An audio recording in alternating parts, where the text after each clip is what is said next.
दिल्ली में एनआरसी यानी national register of citizen को लेकर के सरकार का कुछ मूड नहीं बन पाया है, जबकि 10 जनवरी 2020 से ही सीएए मतलब नागरिकता संशोधन विधेयक लागू है। और मुझे नहीं लगता कि आपको सीएए के बारे में कुछ बताने की ज़रूरत पड़ेगी। फिर भी बाई चांस अगर आपको ना पता हो तो मैं थोड़ा याद दिलाने की कोशिश करता हूँ। शाहीन बाग, मुंबई का आज़ाद मैदान, जंतर मंतर, ये सारे नाम सुन करके आपके दिमाग में एक इमेजेस जरूर बनती होगी, कुछ याद तो जरूर आता होगा। फिर भी चलो एक लाइन में बता ही देते हैं। दरअसल यह नियम तैयार होने के बाद इसके लिए पात्र एलिजिबल लोग आवेदन कर सकते थे और कह सकते थे हम भी भारत के नागरिक हैं। तो यह तो बात हो गई इंडियन सिटीजनशिप पाने वाली बात। इसके अतिरिक्त एक जानकारी यह बताती है कि हर साल करोड़ों लोग देश की नागरिकता ही छोड़ रहे हैं। कितने लोग छोड़ रहे हैं और क्यों छोड़ रहे हैं, क्या उन्हें मोदी जी का विकास समझ में नहीं आ रहा है या दिख नहीं रहा है, क्या वजह हो सकती है, इस पे भी हम बात करेंगे। लेकिन इसी से रिलेटेड एक मुद्दे से आपको जोड़ने की कोशिश करेंगे हम। पराग अग्रवाल, यह नाम काफी चर्चा में रहा बीते दिनों। भारतीय मूल के 37 वर्षीय अमेरिकी पराग अग्रवाल जैक डर्सी के बाद ट्विटर के नए सीईओ बने।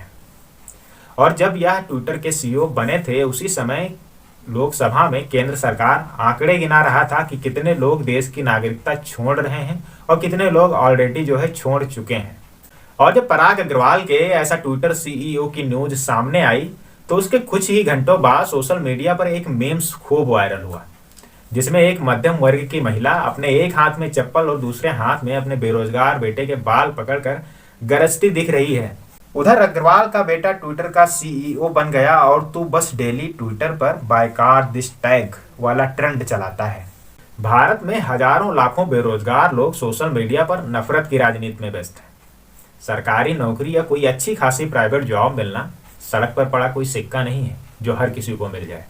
मुश्किल से तो वैकेंसी निकलती हैं, फिर फॉर्म भरे जाते हैं, फिर सालों इंतजार करो कि कब पेपर करवाए जाएं। पेपर हो भी तो पेपर लीक होने का खतरा, स्टूडेंट सड़कों पर आ जाते हैं। और इतनी सारी यातनाएं सहते सहते एक स्टूडेंट क्लर्क या मास्टर तो नहीं बन पाता, लेकिन एक अच्छा खासा आंदोलनकारी जरूर बन जाता है। ऐसे में तमाम भारतीय विदेश जाकर अपना भविष्य संवारने में लगे हैं। यही कड़वी वास्तविकता इस मीम्स में दिखती है। पराग अग्रवाल की नियुक्ति होने के बाद मीडिया में खुशी की लहर दौड़ी तो जरूर, पर ज्यादा देर तक टिक नहीं पाई।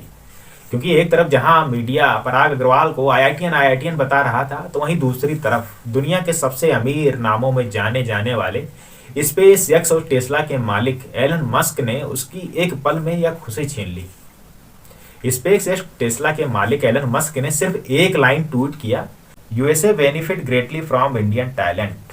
भाई अमेरिका भारत के टैलेंट का फायदा उठा रहा है, उन्होंने सीधे सीधे एक लाइन में बता दिया। हालांकि वह भी कभी अफ्रीका से बिलोंग करते थे, अभी वह अमेरिका में है, स्पेस एक्स और टेस्ला कारें ला रहे हैं, लेकिन उनकी बात में दम तो है। भाई अमेरिका हमारे टैलेंट को यूज कर रहा है, इसमें खुशी होने वाली बात कितनी हो सकती है। भाई ये तो वही हो गया कि कोई महिला अपने पहले पति को तलाक दे दे और किसी अमीर व्यक्ति से शादी कर ले और पहला व्यक्ति कहे कि देखो हमारी वाइफ कितनी अमीर हो गई। हाँ ये बात सही है, वह भारतीय मूल के हैं, इसमें कोई दो राय नहीं है। उनकी पहली शिक्षा भारत में ही हुई है, वह आईआईटी जैसे प्रसिद्ध कॉलेजों से निकल कर गए हैं। पर इसका मतलब यह तो नहीं कि बाकी के सारे कॉलेजेस ही खराब हैं। भाई ऐसी न्यूज का इफेक्ट भी पड़ता है हमारे इंडिया में। एक स्टूडेंट पर उसके पेरेंट्स द्वारा फोर्स डाला जाता है कि आईआईटी बीट करना है तो करना है। पिछले काफी समय से भारतीय मूल के लोग वैश्विक कंपनियों में सीईओ बन रहे हैं, फिर चाहे वो गूगल हो, माइक्रोसॉफ्ट हो, एडब हो या फिर ट्विटर। इसी संदर्भ में महिंद्रा एंड महिंद्रा के मालिक आनंद महिंद्रा ने मजाक में यह बात कही थी कि हमें इस एक महामारी पर गर्व है जो भारत से शुरू हुई है, जिसे इंडियन सीईओ वायरस कहते हैं, लेकिन अफसोस इसकी वैक्सीन नहीं बन पाई है। समझ रहे हो? समझ रहे हो? समझ रहे हो? मतलब इसका कोई उपाय नहीं सूझा है सरकार को, देश को, कि इनको रोका कैसे जाए। इंडिया से पलायन क्यों कर रहे हैं या लोग, इंडिया में क्यों नहीं रुकते। आनंद महिंद्रा जी ने भले ही मजाक में इसे महामारी कहा हो, लेकिन भारत के आज़ादी के पहले से ही उच्च शिक्षा हासिल करने के लिए लंदन जाने का चलन था।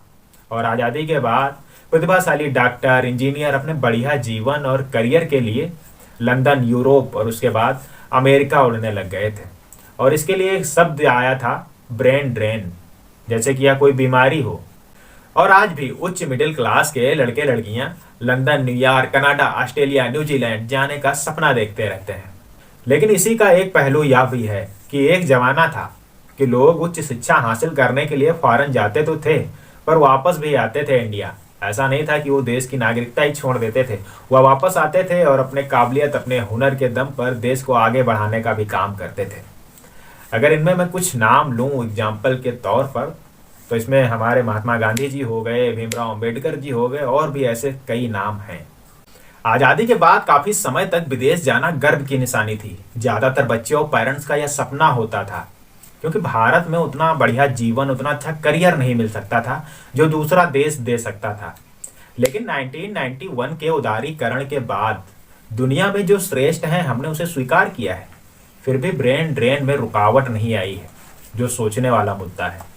सार्वजनिक रूप से कोई स्वीकार करे या ना करे, घर की चार दीवारी में सभी एक दूसरे से कहते हैं कि इससे अच्छा तो फॉरेन ही चले गए होते।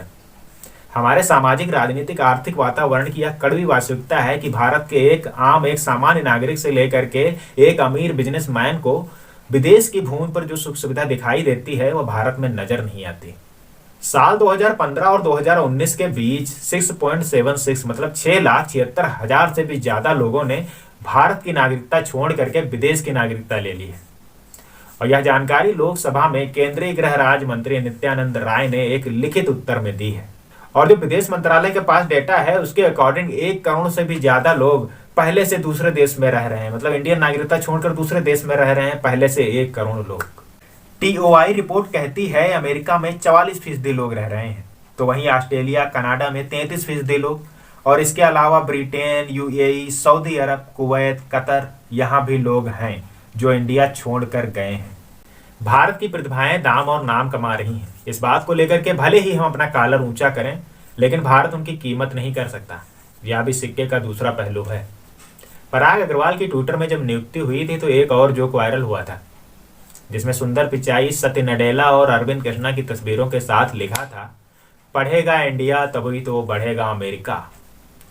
जबकि यह स्लोगन है सर्व शिक्षा अभियान का, पढ़ेगा इंडिया तभी तो बढ़ेगा इंडिया। लेकिन यहाँ तो बिल्कुल अपोजिट हो रहा है। आई होप आपको यह वीडियो इन्फॉर्मेटिव लगा होगा, तो वीडियो को लाइक करें, शेयर करें। अगर आप चैनल पर नए हैं तो चैनल को सब्सक्राइब कर ही लें। मिलते हैं नेक्स्ट वीडियो में एक नए टॉपिक के साथ। जय हिंद।